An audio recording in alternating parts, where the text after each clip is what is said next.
So this question gives us an equation and wants to know how many different possible values does x have. Now when I first look at this equation, the only thing I'm noticing is a value that x cannot have, and that's 0, right? X can't be 0 because if x were 0, then we would be dividing by 0, and that's not a thing that we can do. But in terms of actually finding the values that x could have, and by the way, it's interesting that they're not asking what those values are, they just want to know how many are there. But if we wanted to find them, we'd have to, I guess, expand the equation by a factor of x. So it would be 5x minus 6 equals x squared.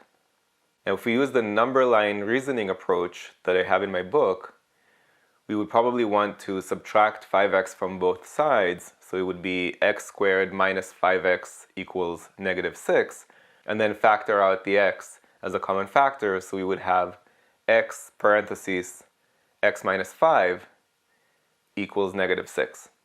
Then we draw a number line and we plot x, and we'd ask ourselves, can we imagine two numbers that are 5 away from each other on the number line whose product is negative 6?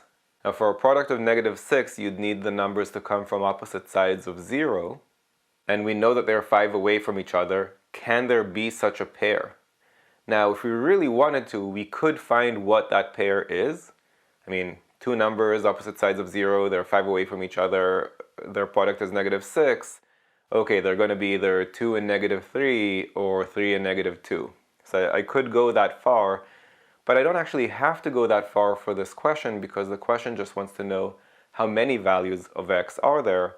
And from number line reasoning, we can say that negative 6 will have two factor pairs, one factor pair and the mirror image of that factor pair. And in this case, it would be 2 and negative 3, right? So x is 2 and x minus 5 is negative 3, or the mirror image of that pair, so x is 3 and x minus 5 is negative 2. So how many different values can x have here? Either 3 or 2. And therefore the correct answer is there are two possible values for x. If you found this video useful, go to quantreasoning.com for a lot more where that came from. You should also click that like button and let me know in the comments below what you'd like me to make future videos about.